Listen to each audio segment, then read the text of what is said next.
This is the Defenders podcast on TV Podcast Industries. We're back talking about Marvel's Wonder Man, Episode 7, Kathy Friedman. Simon, I know why you're so concerned about me in this article, okay? But you're safe. I didn't say anything about your secret. My secret? Simon, I know. We lived together. I loved you. I knew for a long time that you are different. I didn't want to say anything because it didn't feel like it was my place. And of course, I understood why you had to be careful, why no one could know. But you could have trusted me. I was always waiting for you to trust me. And I hope one day you find someone that you can trust. Someone you can really be yourself with.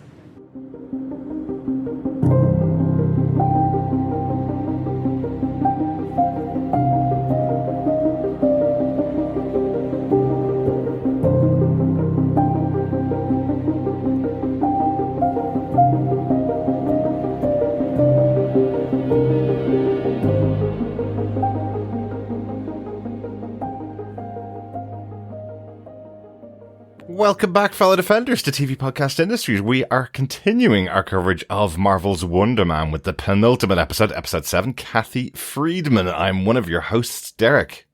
Hello there, fellow Defenders. I am one of your other hosts, Kathy Friedman, and I'm here to talk about the evil Joseph Gordon Levitt and his murdering pigeon ways. Fantastic. That's always the way, isn't it? Absolutely. Like, we gotta save the pigeons. I'm one of your hosts, Chris. And I'm actually, aka John. It is John and Chris, yes. It's always the quiet ones that end up being pigeon murderers, isn't it? I love Joseph Gordon Levitt. I know he can do no wrong, yes. even if he is killing a flying rat. I think it's hilarious that you actually mentioned Joseph Gordon Levitt in a previous episode as being one of your favourite actors, and then we get to this episode and they're talking all about him. It's hilarious. The show is just made for us, I think, somehow. Yes. And welcome back, Chris. Thank you. We've been missing you for a couple of episodes. We had you kind of on and off this season, but great to have you back for the last two episodes of the show. That's the way, you know. This is the way. Keeping it in the Disney motif. Exactly. If you will. Exactly. This is the way. Disney family. Yes. Well, after the Super Bowl, they have turned into beer delivering, I guess, operatives. Superheroes. With Yes. tauntauns to deliver galactic Budweiser. Yeah. That was such a good ad. And like so many people. This was an ad or a spot that came out for The Mandalorian during the Super Bowl. And it is essentially a riff on an old Budweiser commercial. But so many people did not understand the riff on the Budweiser commercial part. Because everyone was like, what was that? And I'm like, no, okay. You think it's going to be Clydesdale horses and it turns out to be tauntauns. It's hilarious. It's like, it's only 10 seconds as well. And John, just to correct you, they definitely have no mention of beer in there at all. It's just supposed to be reminiscent of the Budweiser. It is literally just the reveal of Mando and Grogu on a cart being pulled along by tauntauns. It's a joke. Yeah. But people freaking out about it going, that's not going to be representative of the final movie. I'm like, I hope not, because it's only 10 seconds. It's not going to be representative, hopefully, of a 2-hour movie. It's just a funny joke. They've given up the good cause and they're intergalactic deliverers of, effectively intergalactic Uber Eats for Blue Milk. Yeah. Who cares about bounty hunters? We're on to Just Eat now. Yeah. But anyway. This is the way to my stomach. Yes. We are starting out on a completely different thread as usual. But we are going to get straight into our discussion all about the penultimate episode of Wonder Man. If you haven't subscribed to the podcast, you've listened to 7 episodes of Wonder Man, you haven't subscribed to the podcast yet, go on over to our website at tvpodcastindustries.com. Subscribe over there. Loads of options over there. You can also see our full schedule for 2026 by just going to tvpodcastindustries.com/2026, and you'll see all the shows that we're covering for the rest of the year. There is a heck of a lot of them coming just before summertime. Certainly is.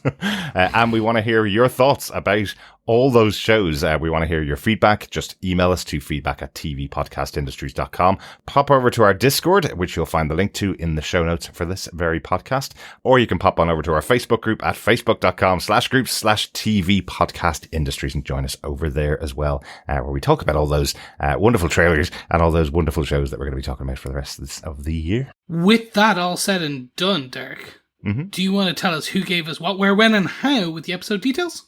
Absolutely, yes. Executive producer of the show are, of course, Kevin Feige, Stephen Broussard, Jonathan Schwartz, Louis D'Esposito, Brad Winderbaum, Destin, Daniel Cretton, and Andrew Guest. This episode was written by Kira Talise and the showrunner Andrew Guest. Kira is one of the story editors for the entire series, and this is her first writing credit on the show. The director of the episode is Stella Meghie. She's worked on many shows and movies before this, including Grownish, and directed a movie called Photograph back in 2020, but she is the director of this episode and the finale as well. Excellent. Yeah, cool stuff. And of course, we have Destin, Daniel Cretton, and Andrew Guest as the creators and showrunners for this. Yes, we do. Yes, we do. Oh, and I want to make a correction to something I've been saying since the beginning of the season. I don't know how I got this wrong, but Wonder Man's first appearance was in Avengers issue 9, which was written by Don Heck and Jack Kirby. At the beginning of the series, I was calling out Avengers issue 8, which obscured a nice Easter egg that's been in the show the whole way through. Which is that Simon Williams lives in apartment number 9, which is his first appearance in Avengers. So there you go. So it's issue 9, and I messed it up. Never mind. Yeah, not the only mess up that we've made. Oh, yeah. Of course not. It always happens. Yeah. There's many. This is live, baby. It's not live at all. It's edited, it's adjusted, it's researched. We chat about all the stuff. We take out anything that we get wrong, and then everybody finds stuff that we get wrong, including me after the fact. We're on the edge. It's like in from work, got a podcast. Yes. It's not our permanent job, and we're not paid for it. So Yes. Maybe that's what it is. But John, do you want to tell us what they gave us for Wonder Man episode 7 with your synopsis for the episode? Sure. Filming on the Wonder Man movie begins. Simon Williams struggles to be personable with the crew and to communicate his thoughts on the script, but is helped along by Trevor Slattery. At a dinner meeting with his team, his agent Janelle informs the pair that the New York Times journalist Kathy Friedman is writing a profile on them, terrifying Simon, who describes her as a character assassin of the highest order, who could discover and reveal his secret, just like she did with Joseph Gordon Levitt. He becomes paranoid after learning that Friedman talked to his ex-girlfriend Vivian, his mum, and brother Eric about him for her story. Vivian reveals to Simon that she knows he has powers, but she did not say anything about them to Friedman. Still concerned as they sit down for their joint interview with Kathy Friedman the next day, Simon is surprised to learn that Eric only had good things to say and he's really proud of him. It wasn't Simon who should have been concerned, as Kathy Friedman grills Trevor about what happened after his arrest when he returned to US soil and asks him what government deal he cut to avoid returning to prison, prompting him to walk out of the interview. Confronted by Simon, Trevor confesses the truth of his deal with the Department of Damage Control to spy on Simon, but promises that he will find a way to get out of it. Upset and overwhelmed, Simon goes to the Wonder Man soundstage and unleashes a large explosion that destroys the entire set. That was some powerful explosion. Oh, absolutely. Wasn't it massive? Yeah, definitely. It was really good seeing like the extent of his powers. Mm-hmm. Yeah. Like full power up. But I also like the reaction after it. How Yaha portrays that. Yeah. But we'll get into that a bit later. Absolutely. Let's kick off with our takes for the episode. Let's start with our take number 1. Quiet on set. Take 1. Action. We're finally at filming of Wonder Man. Simon on set, Trevor on set. I love this opening where we have Trevor in his caravan or in his amazing looking backstage area where he's warming himself up and he's playing with the gun as if he's a kid again, getting himself ready to go on set. But there's so much good fun here behind the scenes with Trevor and Simon, isn't there? Oh, definitely. I just love the fact you have Simon, getting driven to wardrobe for the testing, and ultimately you've got Trevor then saying, it's a bit snug in the undercarriage for his Barnaby outfit. And Absolutely. It kind of takes everything away from it. And he goes, well, I might want to have babies one day. So again, I love the pitter patter of this. And certainly here in terms of that filming, on the soundstage, doing all the different tests. It's really just good fun between the two of them. But at the same time, you do see, the level or the extent to which Simon is using Trevor as a crutch to navigate, I guess, the emotions of it, the process of it, you name it. So it's really good. Yeah, absolutely. I love that line from Sir Ben Kingsley about wanting more crotch space because he might want to have kids. Sir Ben Kingsley is getting up into his 80s now, and he does reference another actor who was 81 when he had a child. I know Al Pacino, I think, recently had a child at 78 or 79 years old as well. So there is a little reference there that there's a possibility that the character of Trevor is the same age as Sir Ben Kingsley. But did you notice that Simon also comments on it and goes, you're about as tight as Trevor's pants, and they agree, actually, maybe we will let it out a little bit. So the two of them do actually work together to get what Trevor wants. Yeah. So yeah. I love these overall scenes. It's interesting. Usually throughout a show or a season, you're supposed to see this huge character growth. Mm-hmm. Like the whole thing with Simon is we're trying to see that he has grown or is growing based on his involvement with Trevor.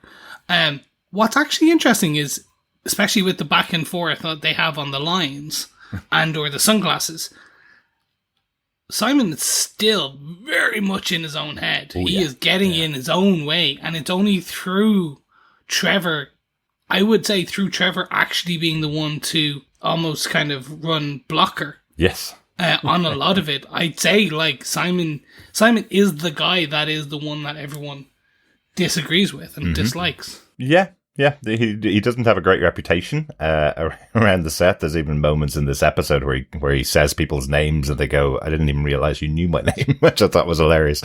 But the actual line disagreement is one of my favorite moments because it's a callback, obviously, to the first episode where Simon was on set with no help at all on American Horror Story, where he tried to put his entire self into 2 lines and got fired for it, or politely let go, or they went in a different direction. But because of the interference or help from Trevor, he gets to stay on board. But I love how the scene plays out because he gets exactly what he wants. The director and writer come into the trailer, come into hair and makeup to talk to him about the line. The one he's saying that he's got a bit of a concern about is the line says, "You'll never redeem yourself to me." And Simon saying, that doesn't feel like my version of Wonder Man. My version of Wonder Man wouldn't talk like that. That sounds like something he'd say much earlier on, before he's had his whole arc. And there's a great moment where Von Kovacs going, maybe it's a bigger problem. Maybe we need to look at the concept of redemption entirely in this movie. So he's going to tear apart the entire script and rewrite it, and only for Trevor over the other side of the room going, maybe we could use the "I'll never forgive you" instead of "You'll never redeem yourself to me." Oh, actually, yeah, that worked great. Yep, no problem. Let's move on. It's such a simple change to a line. He's absolutely right. No human being would say "You'll never redeem yourself to me." That actually sounds like a comic book bubble from the 60s as opposed to a real line from someone in a movie. So Trevor has just corrected it to real human language, and everybody's back on board again. Yeah, absolutely. That could have stopped production for weeks while they retooled the whole script to remove redemption from it. I just think it's hilarious. I do love this is seemingly very meta, kind of in terms of, we know that this whole show is a joke or is a poking meta joke at like Hollywood as a whole, but seemingly this is also what happens quite often with a lot of the Marvel projects and films, is that even as they are kind of that morning filming a scene, they are rewriting scripts, and due to people going, well, I don't know if my character would iterate this way or orate this way, and you're like, well, so seemingly this is a lot of poking fun, but my God, this would kill me. It's like, let's just change the whole thing. Yeah. Like, The idea that you would change the entire concept. You try and bring it back like Eric was talking to Simon about his job, and his job being to audition for roles is like when you do an interview for a job, right? If this was our job and we were hired for a role, we got in the door and they went, actually, the thing we told you that this was the whole job was about, we've rethought that and we're going to give you a completely different job. Can you imagine how quickly you'd be running out the door, Yeah. But you can't do that in a movie. That's the point. So the fact that Trevor has changed this one line could have actually saved the movie in its entirety, in a way. Absolutely. No, it's a great moment. I love just Von Kovac coming in and to the trailer and saying, so where is this offending dialogue? Mm-hmm. So it's all played really nicely. Yeah.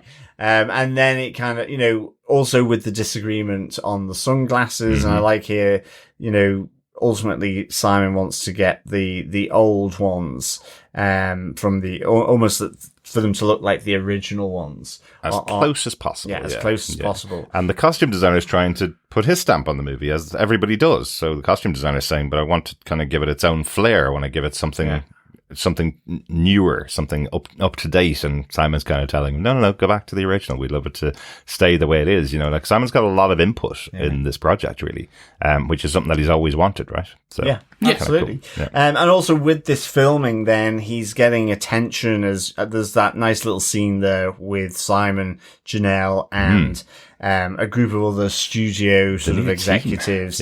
But Trevor's there again, interjecting himself into this meeting with his agent and on and about future projects. But I do like again, there's a bit of, I guess, foreshadowing on the nose here, where Simon is basically going to go with Trevor's suggestion that he wants to do theatre, even though there's this, packed, ready to go kind of project that he can do immediately after Wonder Man. Yeah. And you have Simon saying, I trust Trevor's view here. Yeah.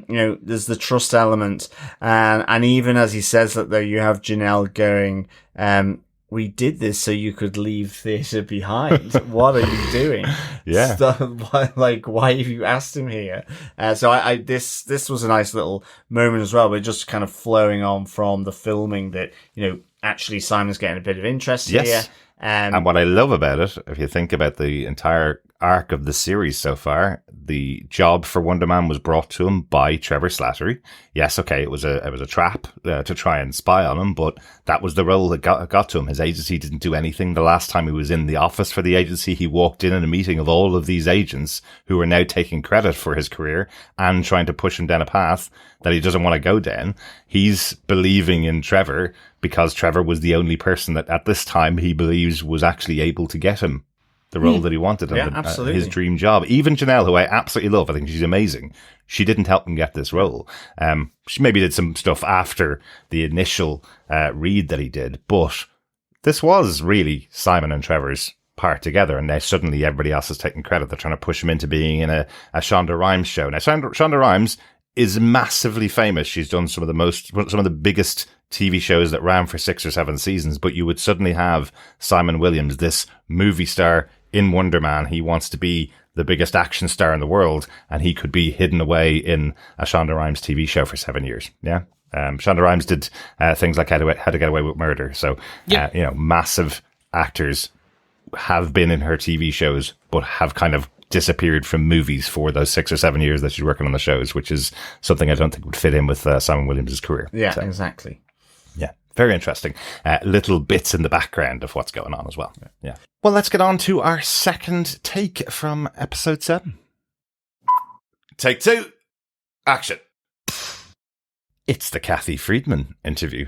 Part of the discussion that's happening at the table with all of the agents are that they've set up an interview or an article from Kathy Friedman from the New York Times. They think this is massively exciting. You're going to have the eyes of the world on an article, but instantly we have the reaction from Simon, where he is very unhappy to be under this kind of scrutiny. He's a person that's spent his entire life hiding part of himself from the outside world, and suddenly someone from the New York Times who's well known about digging up those hidden parts of yourself is now been tasked to do this interview and this piece on Trevor and Simon. Yeah, no, it is, like, it's totally understandable that, you know, Simon would just be freaking out about, you know, the potential for scrutiny here. And I like how that kind of develops through, you know, the concern over her, you know, trying to get more context and background to his life through his family and through his former acquaintances, of which there are very few, which, you know, feeds in again that this notion that he's a loner. Yes. But equally, the reverse here is true of Trevor, where he seems quite positive Doesn't seem to towards notice her. that he should be concerned. And rather than being concerned about, you know, the level of scrutiny. And I mean, Simon ultimately worried she will discover his secret. But Trevor then, you know, less so here, which is a little bit of a mistake as we move through the episode. But yeah, it's really interesting to see this actress Lauren Weidman play Kathy Friedman, because we'd literally just been watching her in Hacks. She's the mayor of Las Vegas, Yes. and it was like, recognize her. So that was kind of a nice little sort of point of reference, but equally, again, another story about the inner workings of the entertainment industry with Hacks. But Lauren Weidman, I think we actually had watched the second episode of season 2, and she's really central in, maybe it might have been towards the end of season 1, but she's really central in that show. She's hilarious, and every time she's on screen, she's really funny. And then we turned on this episode and went, I kind of recognize that woman. It's the same woman. We saw her in the same night, 2 different shows, both really stand out. But I love here that she is almost dressing like Scarlett Johansson undercover, like as the Black Widow. That's kind of the look that she's got. Definitely. Yeah. There is definite Scarlett Johansson vibes in a sort of Mission Impossible face mask going on here with her. So, like, virtues for that little, I guess, you know, accidental kind of nod to another member of the MCU. Absolutely. But you never know. Maybe it was totally on purpose. Yeah. So I have a question. Yes. Is this a commentary on, say, back in the day where certain Hollywood stars were LGBTQ plus and were getting kind of not held for ransom, but like didn't do interviews because they didn't want that side of them to come out? Because that's how it felt, how it feels, especially when you start to hear like these big long, they make light of it in terms of the Joseph Gordon Levitt kind of jokes. But it does feel like they're talking more about, that's how it came across to me, which is, okay, this is like the powers for Simon is what in real life would be potentially someone's sexuality. Absolutely. So, okay. Absolutely. Great. No, I'm so glad you said it, because I was going to say it. We have it written down here, and I was kind of going, well, you know, as a gay couple who do the podcast about the TV show, are we just reading into this? We specifically said when we saw it, the scene between Vivian where she talks to Simon and tells him, I've known your secret. I lived with you. I loved you. Of course I know it, but I'm never going to tell anybody. I was waiting for you to have the courage to tell me. I'm not going to be the person that would tell you that you have powers, is kind of the way that she says it. And we went, you know, there's a scene in Heated Rivalry where one of the guy's girlfriends says almost verbatim these words to one of the characters who's in a sexual relationship with another guy. And she lets him down easy. They break up, and she says to him, I'll be your friend forever, of course. But I always knew this about you. You didn't need to tell me, you know? So it also explains, you know, Simon's constant freak out. You know, I mean, I love the fact that as soon as he hears that Vivian has been approached by Kathy, it's like he freaks out and organizes a meeting at a bar. And I love the fact that she's so onto it straight from the get-go. Absolutely. It is really, really good. It's that notion of, you know, just her knowing Simon better than in some cases he knows himself. And even just then, after she says that really nice, touching, supportive thing, it suddenly comes back to being about Simon, because they start talking about jobs, and she tells him that, this is the first role she's had with multiple costume changes and looks and so on. And he starts going into the look of the Wonder Man costume costing up to probably more than $500,000. And I love just where she like looks at him and is like, yeah, crazy. Yeah. Crazy. Just like... It's all about you. All about you. Yeah. Totally self-centered. Yeah.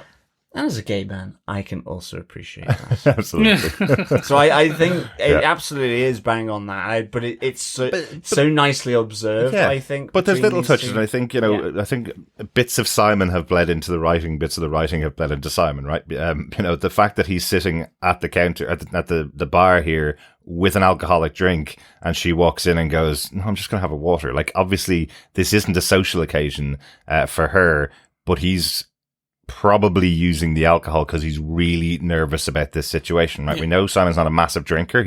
That's failed for him in the past. He's not someone that goes out and gets drunk, but he may be using alcohol to stabilize himself because he might be finding out from his girlfriend that this New York Times reporter has found out about his powers and his entire career could be ruined, right? So he's sitting there at the bar with an alcoholic drink. Unusual for Simon, I think. Yeah. So just little things again that they seem to be able to put into the show. I do want to talk about Simon reading out some of the bits from the articles. Okay, so the Joseph Gordon Levitt piece where they talk about Joseph Gordon Levitt, and they never mention that he did torture a pigeon, but they both assume that that's what he must have done when he was 8 years old. She's written it so well in the article, but the assumption that everybody would take away is that he is cruel to animals, right? Which is awful. And I wonder why they chose Joseph Gordon Levitt, because he seems like such a nice guy. I guess he'd find it funny. Opposite. Yeah, exactly. I guess he'd find it funny that he's been mentioned in an MCU project in that way. And then Glenn Harrison, who is from Always Sunny in Philadelphia, and they talk about him as one of the most charming guys out there, but he's been taken apart by Kathy Friedman. And all she said about him was that he played with his salad listlessly, trying to find some charm in there. Spoiler, he didn't. Which I absolutely love. I think that's hilarious. It is, yes. Great commentaries on that. Really, really good. Yeah. I think as well, the other thing to mention on this point as well, again, is, not only does Simon freak out about Vivian, but then he freaks out when he hears that his mum and his brother have been also approached. I love the fact that Trevor brings him back to his box breathing on this. Yes. You see Simon is mega worried, and I love the fact you have Trevor calming him down. His eyes are going purple as, Kathy Freeman is there coming up to say good morning and a hello the next day. And in the end, again, he's had the support of his family, both from his mum, but equally, as she says, sort of in trying to inquire about his relationship with Eric, and,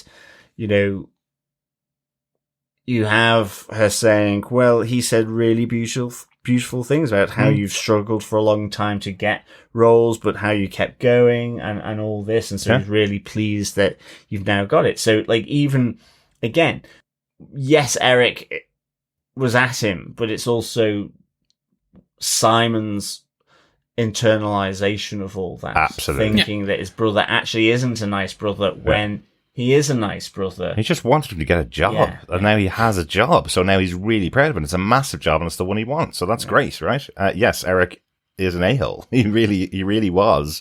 But now that he's got a job, he's going to be proud of him. That's it. That's all it was. He just was going, it's been 9 years now, and you're basically taking money from mom or me and buying stuff for mom with the money that I give you. That's, you're gone way beyond that. Get a job, Most actors in Hollywood work as waiters, right? Along with doing this. Simon has no job at all while auditioning, right? Yes. His job is just to audition, as he says. But most people that do that will be living off some kind of funding that they've had from maybe a part in the past. So interesting that Simon's been doing that for so long. But yes, it's lovely to hear the way she says it, that he's so proud of you, and you get that reaction from Simon to wow, my brother actually does believe in me. Yeah, no, definitely. But this sit-down interview part does lead to our third and final take of the episode. Gonna go one last time. Take 3. Action. The truth reveal. Yes. Because it is the investigative reporting of Kathy Friedman that uncovers the big hidden thing that's been going on all season. She knows that Trevor shouldn't be out and free. She knows he was considered a terrorist, arrested and put in prison, broken out of prison, and then disappeared. But you can't be broken out of prison and then be back in Hollywood going for a movie. So what did you do? Oh, she investigated when he arrived back in the country, found lots of people that were at the airport, including people that filmed him being taken down by the FBI. Again, you don't get taken down by the FBI and then suddenly be in a Hollywood movie without any kind of conversation at all. But I love that she's doing an interview with both Simon and Trevor and brings it up to Trevor in front of Simon, knowing there must be something here that she can really dig into. And yeah. I really like how she frames it as well. She goes, the pivot from fugitive to movie star is fascinating. How are you able to still be sitting here? You must have made a deal, otherwise you wouldn't be. So it's not even, she's not found evidence of the deal, but she's just logically, rationally going, but we saw you getting arrested. It's all over social media, but you're here about to be in one of the most fascinating sort of movie productions this year, with an auteur sort of coming in to do a superhero movie. So, I just thought this was really good, and how then it's Trevor who, despite being sort of quite up for Kathy Friedman, just starts to get absolutely agitated and walks out. I love it as just an audience. This for me was you assume, much like Simon, throughout this all the lead up of this episode, that the big reveal will be Simon's powers. That is the thing. That is the crux that will destroy the film, destroy Simon's career. Like, that's what we're leading towards. And to have I say, like, as a joke, they zigged instead of zagging. Like, they very much flipped the kind of narrative and the assumed script, because that's a more interesting story. And that is the bit, like, a terrorist turned actor gets a deal. And that's what a journalist would do. Absolutely. So as a writer, they went to that point. But as an audience, you're sitting there going, oh, this is how it all then comes out. And we've talked so much about Yaya and Sir Bings Kingsley really feeding off each other and kind of chewing the scenery between each other. This scene where they kind of, where it all starts to kind of boil over, is just fantastic. Oh, it's fantastic. It's one of those big scenes where you're like, you could strip away all the powers, strip away all the Marvelite aspects, and it would still just be a powerful kind of like dialogue between two characters. Absolutely. Like, I thought Ben Kingsley here, in terms of, when Simon's kind of in his trailer asking him questions, and he's like, well, were you arrested? And he's like, no. Well, yes. Did you make a deal? And he's kind of like, and it's in a sense, you see him going through it, but he's like, well, I've been working for the Department of Damage Control, collecting information on you. And he's like, but I know, and I just loved, he bangs his fists together, and it's just how he goes, but I know I can figure this out, how to get out of this mess that he's got himself into, because you have Simon coming back at him saying, well, does that mean like Midnight Cowboy, the audition, my mum's birthday, are they all lies? And like you say, Chris, this is the reveal. The main reveal, the big reveal, because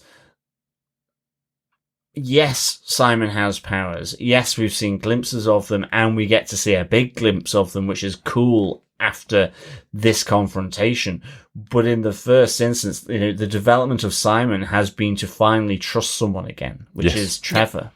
And this is the point of et tu, Brute, really. This is the knife in the back. Yeah. As he says, I bought it like an idiot. Mm-hmm.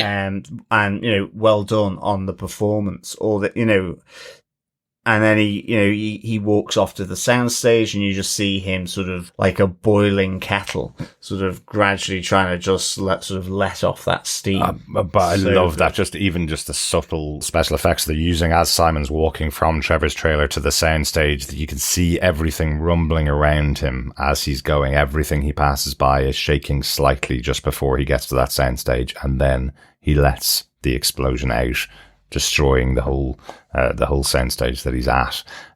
It's fantastic. I just love that you can feel it bubbling up inside of him. It's brilliant. And again, to go right back to the first moment we talked about in the episode, the line disagreement that kicked off the filming of Wonder Man, the line that Simon was disagreeing on was, well, I'd never say a line like, "You'll never redeem yourself to me," and the agreement that they have is that they will land on the line, "I'll never forgive you." And here we are at the end of the episode. Trevor has betrayed Simon. Simon's finding out about it. That is the line that you're expecting him to say, is, "I'll never forgive you for what you've done." Right? So I love how this is all tied in. Again, really, really well written, really well put together. And this explosive moment at the end. And it's almost in the eyes of Yaya, you see that he's feeling a bit of remorse for what he's done, but needed to have that release, even though this could mean the end of everything for him, right? This could kill his career completely. He's in the most visible place of his career as the lead actor in a movie, and here he is using his powers on the set, right? Yeah, absolutely. But I mean, as I say, I think even after the explosive reaction, I mean, I love the arcing sort of almost, Palpatine-esque type sparks coming from him, sort of bringing it together, his eyes and all that, and that kind of primeval scream that he does. But I think even just his reaction after that, you see the explosion from the outside, you hear all the alarms, Kathy Friedman's looking back, and it goes back in, and there's all this sort of dust flying around, and it's just his breathing. There's this resignation in his eyes, and this betrayal from Simon, and I think that's just captured really well in that moment, is sort of deep breathing. It's almost like the effort, he just wants to sigh, but he can't because of the effort of doing what he's just done. So yeah, absolutely, really, really good. Absolutely. Chris, anything else on the final truth reveal? No, really, just this hasn't been, say, a CGI-tastic kind of show. So when they have decided to show some form of kind of Simon's power set, I think it just works really well. Yeah. And this being the most dramatic kind of use case of his powers, they poured the right money into this. Yes. Like, it's just, it's done in a way that you're like, that as a power set with what we've seen him do, from like the fight to the crack in the wall. When he's fighting, he's controlled. Whereas this is just pure raw motion detonation. Yeah. I just thought it was cool. It was just a really nice showcase of that. And can only imagine how that will look on the silver screen in the future if we get him in the films. Right. If being major. It would be fantastic to see, because you can just imagine him like taking out a bridge. Well, absolutely. Like, the comic book version of Wonder Man, his powers are enough that he could go toe-to-toe against Hulk. He goes toe-to-toe against Sentry. He goes toe-to-toe against Thor. He is a massively powerful character. And this entire show is all about him hiding these powers behind this actor persona that he's putting on. He doesn't want to show anybody that has these powers. So we never get to see them as the audience, how powerful he really is. This is just one unbridled release, which blows up an entire soundstage, but that's not the limit of his powers. It's just an explosion of his powers. We're not seeing how powerful he is or isn't. We're just seeing one moment where he hasn't been able to hold it back. Right. I love that. That's two of the most powerful characters. We have Sentry from the Thunderbolts, and we have Simon here, potentially, and neither of them want to use their powers. Yes. Both of them is just like two of them, like the two Supermen of the MCU at the moment. You're like, no, they choose not to. Yes. Exactly. Love it. Any notes about the episode that we haven't talked about, guys? Yeah, the only note for me is I really like Simon's dad when he turns to Simon and says, sometimes different can also be great in the movie theatre, and it can, again, laying out, I guess, the episode in a little nutshell there. Yeah. And also just, because you see Simon's dad seeing Simon freak out over the bullies in the school. He knows there's been an incident. Yeah. And so he says, Grant, you've got a cough. You need the day off, and off they go to see Wonder Man. Yeah. Yes. And it kind of explains why Simon's so obsessed with movies. It's a little place of solitude given to him by his father when he was a kid after a big moment. And again, that's the reference that we saw in the last episode when the actors were all working together and Simon punched through the face of the other actor in a little dream when he was taunting him about everybody knows your powers, everybody knows you're weird, everybody knows how unusual you are. So that was the thing that drove Simon over the edge. So all this stuff is all peppered throughout the episode as well. Yeah, really good. That was the one I was going to talk about as well. And now, Chris, from your side? Nothing else from my side. Just really want to kind of get into the finale. Only one more episode to go. So with that, Chris, do you defend Wonder Man Episode 7, Kathy Friedman? I 100% do. Much like there's a sliver of truth to Joseph Gordon Levitt being a pigeon killer. No, I really enjoyed this. The film just didn't. The show really just didn't kind of continue down the paths I thought it would take throughout. And this is kind of the ultimate kind of show of that, where we did get some truth being revealed, but it's not the one everyone assumed it would be, especially when we had the Doorman episode and things like that.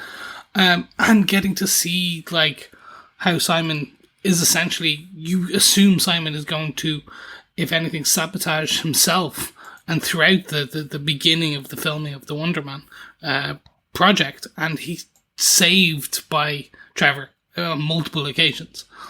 So just to see how this ends and kind of where it goes from in the final 40 minutes is really interesting for me. So yeah, I completely defend this episode. Derek, what about yourself? Do you defend this episode of Wonder Man? Yeah, absolutely. Same reasons you're given as well, Chris. It's something really different. I was expecting that this would be the episode of the movie film and we get loads of behind the scenes stuff, but the fact that it took that detour and went to talk about, an investigative journalist is on set, the scariest thing for an actor who's trying to hide a part of themselves, and it reveals the biggest secret between Trevor and Simon. The biggest secret is Trevor's been a spy the whole time, trying to take you down and reveal your powers to the world.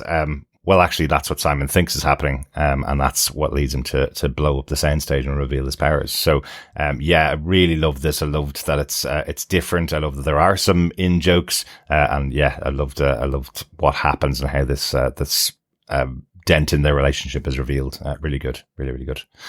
John, how about yourself? Do you defend this penultimate episode of Wonder Man? Yeah, absolutely. I loved this episode. Give it 5 bacon squeals out of 5. Absolutely. Penultimate episode, it's Kathy Friedman, investigative journalist for the entertainment section of the New York Times, and she kaplodes the whole thing open on the two of them. And I love the fact that actually, the person most worried about it all ends off getting, this real good and honest treatment of him by Kathy Friedman. And she still does an honest treatment of Trevor, but it just happens to be the honesty that he hasn't expressed to Simon. Exactly. And it's in front of Simon, and so it blows it all out of the water for the two of them. So this was big, and I think for a story about, in a sense, about friendship, this is the big moment, but it also does include a big use of Simon's powers, which was great as well. So 5 bacon squeals out of 5. Fantastic. Oh, I guess bacon squeals is a bit like pork scratchings. I guess so. Yeah, guess so. northern pub. Well, speaking of the pub, let's go down to our local pub for the 7th question in our Wonder Man pub quiz, John. Indeed. Fellow quizzers and fellow defenders, get yourself a packet of pork scratchings, maybe even some scampi fries, and pull yourself a nice, mild, warm beer. A pint of it, no doubt. Oh, God. Why warm? Or a lager, or Can it be a cold? gin fizz, whatever. Oh, that's all. No, I'm riffing on the old man's pub. Okay. Maybe a bottle of Guinness as well, not Right. from the fridge. There Not you from the go. fridge, There yeah. you go. Bottle of Guinness from the shelf, yeah. Who knows? Because it is time for the pub quiz. We are on to question 7 for this series of questions. So here we go. What shaken side order from Crafties does Simon place with his PA Terrell on the golf buggy? And I'm glad we went that quickly to the pub to ask the question, because I almost gave away the answer to that accidentally when you were talking about Excellent. the thing you were talking about beforehand. Do you want to give the Silence. question one more time, John? Sure. What shake and side order from Crafties does Simon place with his PA Terrell on the golf buggy? Fantastic. That is the penultimate question in our Wonder Man pub quiz. When we get to the end of the season, email us with all the correct answers to feedback@tvpodcastindustries.com, and you will get your hands on a potentially Wonder Man connected goodie. Excellent Yay. stuff. Yes. Good luck, fellow quizzers and defenders. They genuinely have been absolutely terrible at merch for Wonder Man, so I'm really concerned. So it may be comics, it may be vouchers, it may be something connected to Wonder Man, but they've been terrible about releasing anything connected to the show, unfortunately, so far. Pair It's of sunnies. basically, I'm going to get a pair of sunnies and a t-shirt and put a big W on it. And they, Well, the sad part is they did produce the loads of stuff for, as we said before, for promotional material, but didn't put any of it on sale. And the people who got it, the 20 or so people who got it, have kept it or used it for their own giveaways. So we can't get our hands on any of it, unfortunately. crazy. Never mind. What a shame. I'd love to be giving someone a pair of Wonder Man sunglasses or something cool. Yeah, thanks, Derek. No, you can't enter this. You I give the can. questions, John. You can't enter the I'll book. enter anonymously. Fraulein Joanna. That's not very anonymous now. Now I know exactly who's been sending in those answers. Oh no! But while I take John out of the pub quiz questions and answers, let's move on to some feedback from our wonderful fellow defenders. We got a voicemail in from Steve Brown from the Panels to Pixels podcast, our friend from over there, who sent in a voicemail to us about his thoughts on the first 4 episodes. Hello, TV podcast industries. This is Steve, and just wanted to send a quick note about Wonder Man. I've watched through the first 6 episodes, and on my own podcast, we podcasted on episodes 1 through 4. So I do want to say I really appreciate. I finally got to catch up on y'all's podcast for it. You're doing a great job covering it, and wonderful as always. You changed my mind. I was not on board. I didn't like episodes 3 and 4 too much, but you changed my mind. I'm going to watch them again and then watch 5 and 6 again so that I can say something more. But again, you changed my mind on those episodes. I wasn't a really big fan of them just because I didn't feel like they really propelled the story all that much.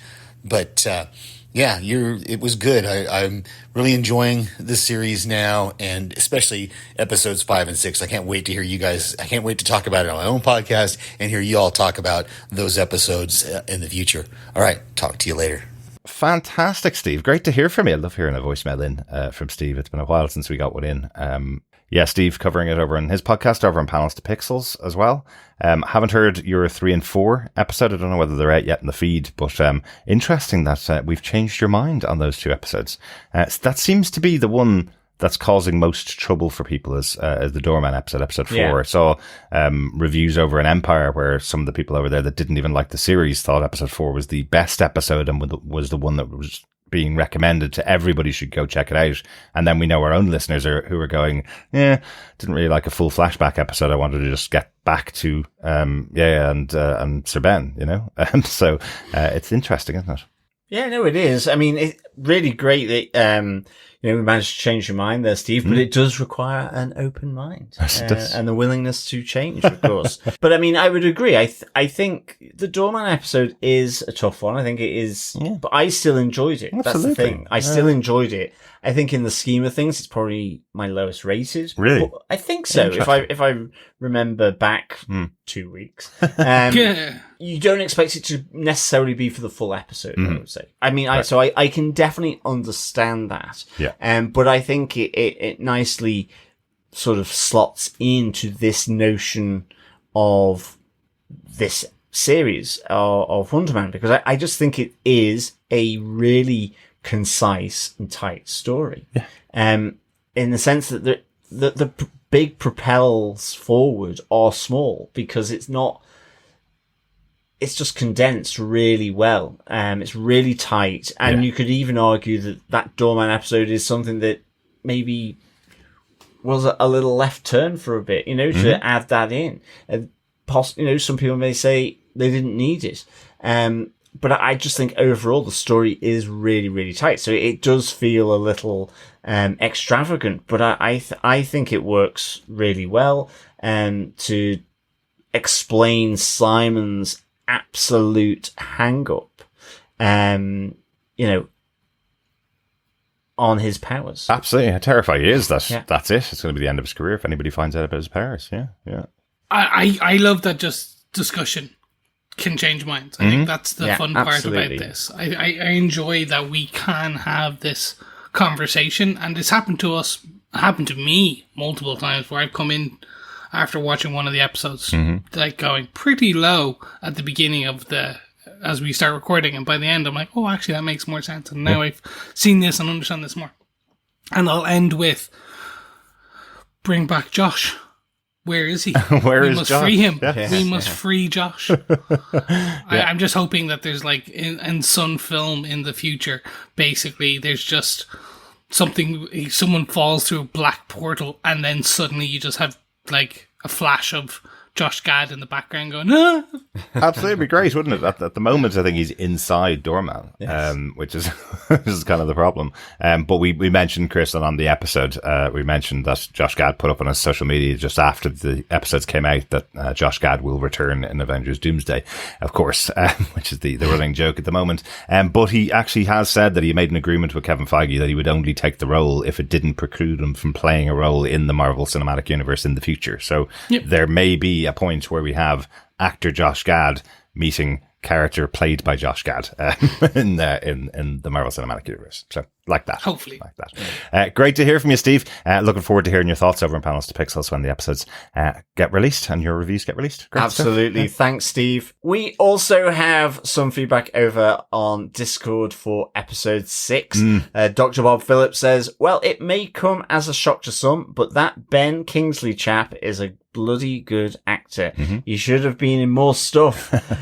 You are not your condition. It's absolutely superb to see this being shone a light on. You are you, the sum of your experiences, and you continue to be by accreting, perhaps including your condition, but not defined by it. Yes. Yahya Abdul-Mateen played such a beautiful balance line in this, following the fury of the farce. The stillness of his audition hit even harder. Cracking job, everyone. Great stuff, Bob. Yeah, absolutely. I'll with you on those sentiments for sure. Yeah, absolutely. Like it's such a great moment. It's this thing. I think I meant to say this earlier, John. You said to me off air about Trevor Slattery being a true sidekick, something that we don't see in the Marvel Universe really, and what we've now seen in these last 2 episodes, 6 and 7, of Ben Kingsley as Trevor Slattery, when he's standing side by side with Wonder Man, he's the only person that's able to get him to calm down, get him to focus, get him back into the zone to be able to use his power. And his power in this show is acting, right? So Trevor Slattery is playing the true sidekick. He's playing the Robin to Simon Williams' Batman, right? He's the one that's able to be there side by side and the only person that he trusts. And I think that's Absolutely. indicated in episode 6 when he calmed Simon down enough to be able to get the role as Wonder Man, and here in episode 7 where he's able to calm him down enough to go and sit down with Kathy Friedman and actually be able to have a conversation with her. So interesting that Trevor Slattery is the sidekick in a very different way, right? Absolutely. Yeah. I think it's the sidekick without powers, and I think as well, it's that comedy sidekick that's played for, in a sense, that deadpan series. Yeah. That and has the laughs coming off it and bouncing off it. Yeah. So it's really good. I think it's really different. Yeah, completely agree. Thanks, Dr. Bob. We also got some Discord feedback from Donald Dennis, who had this to say. Trev is just a gift that keeps on giving. I love how they used him in the movies, and this is just great evolution of his character. Yeah, no, I agree. Yeah. Like, again, I rewatched Shang-Chi recently, kind of just actually midway through this, just to kind of get a sense of the character again, and he was fantastic in that. Yeah. Because they took what was not a shallow character, but a smaller character from Iron Man 3, and then just continuously evolved him, and now we do have this very well-rounded character, which is great, and it can be used in many ways going forward. Yeah. Absolutely. I mean, I think totally with Donald here that Trevor Slattery is the gift that keeps on giving here. It's it's one of those moments where, a character that you didn't expect to see again, in some quarters, garnered, maybe not the right response because it was like, oh, so the Mandarin's just a joke now, that kind of thing. Yeah.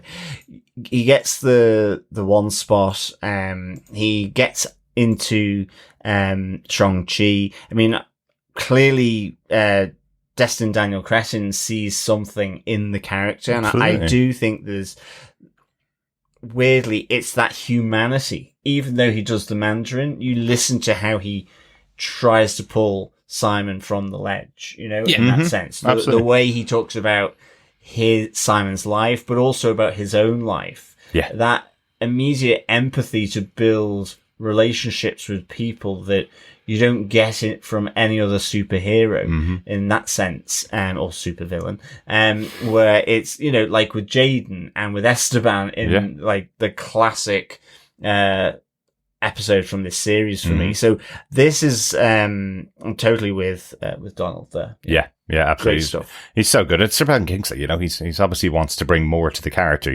As we said before, this was originally developed as a show for Trevor Slattery, and then it was expanded into this idea of having Simon Williams and Trevor Slattery, and it's worked really well. Absolutely loved it. Great stuff. Thanks, Donald.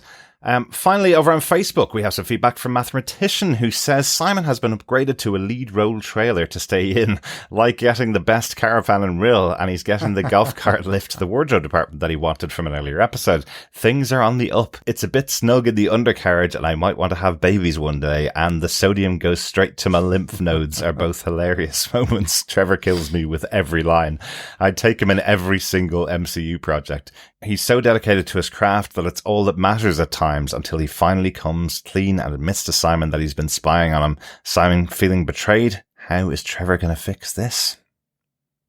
Yes, good little cliffhanger, Absolutely. Isn't it? Yeah, no, it is.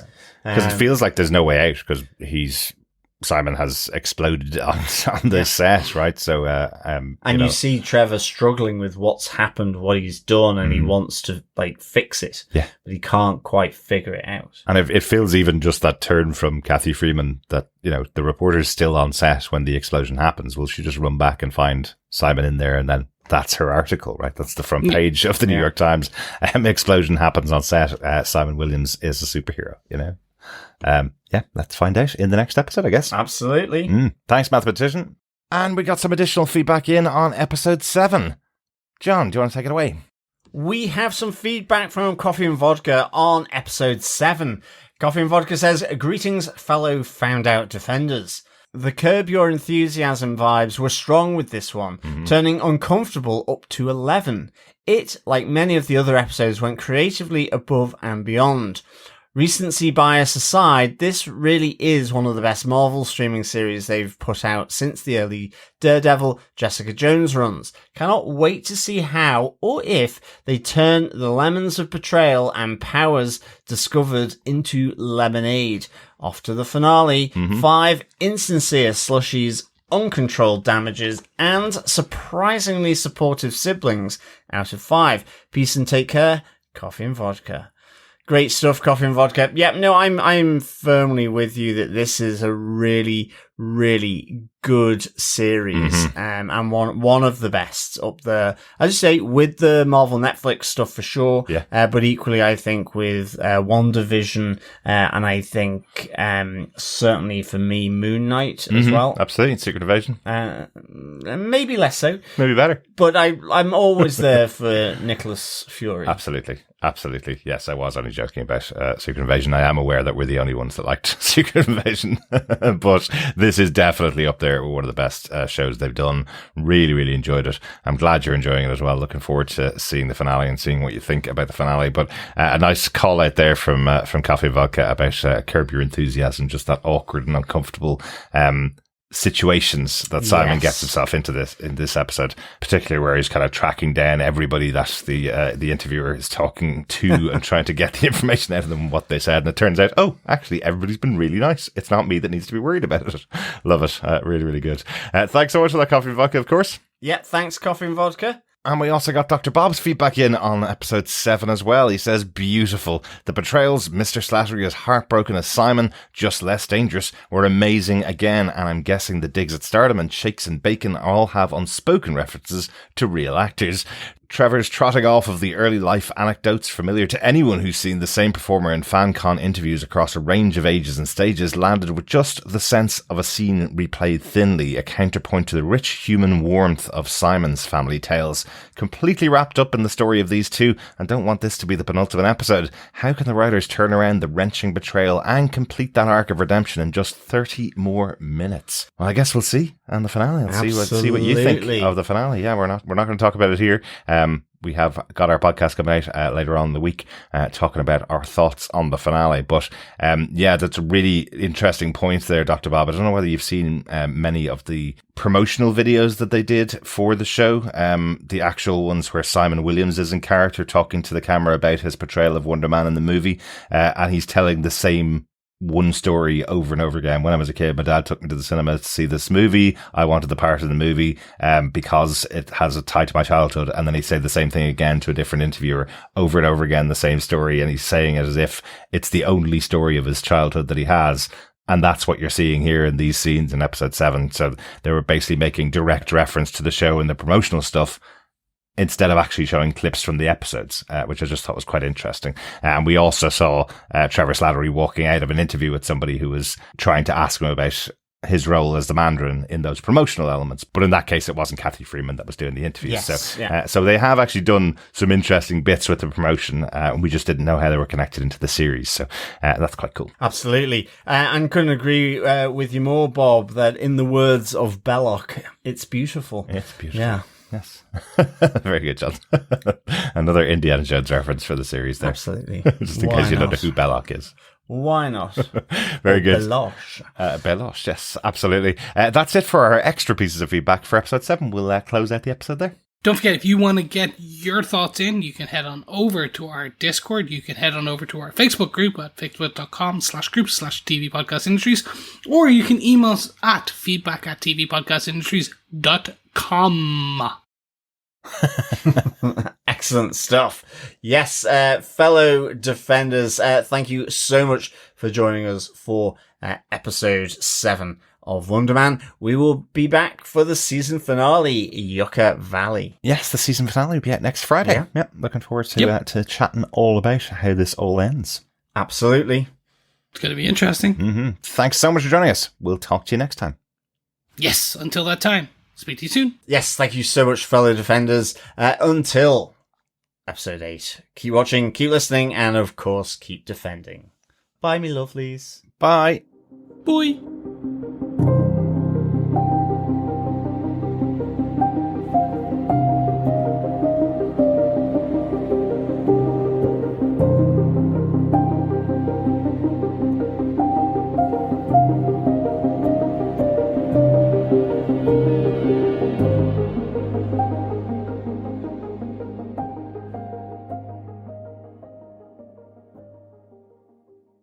Quiet on set.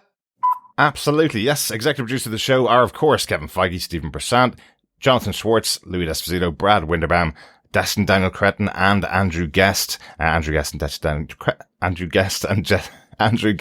and then I'm just going to not laugh over the talking of that. Andrew Guest and Destin Daniel Cretton. Quiet on set. Still concerned as they sit down for their joint interview with Kathy Friedman the next day, Simon is surprised to learn that Eric only had good things to say and he's really proud of him. It wasn't Simon who should have been concerned, as Kathy Grillman.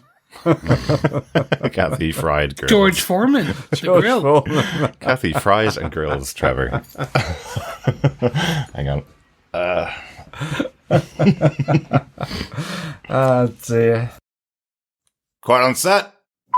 They kind of make light of the whole thing in terms of the Gordon Joseph Levitt kind of jokes about it, but That's his name's the other way around. Sorry. Joseph Gordon Levitt. Fun. Quiet on set. We also got some feedback through on episode 6 from a Discord from Dr. Bob, who says, well, it may come as a shock to some, but that Ken Bingsley. Is he in Coronation Street? I'm Ken Bingsley. Christ. Oh, chap. It's like, Oh, he might be in Neighbours, actually, according to Chris. it's a ham. Blimey. It's ham and pizza pineapple all It over is. again. It's been a lot. Okay. Quiet on set.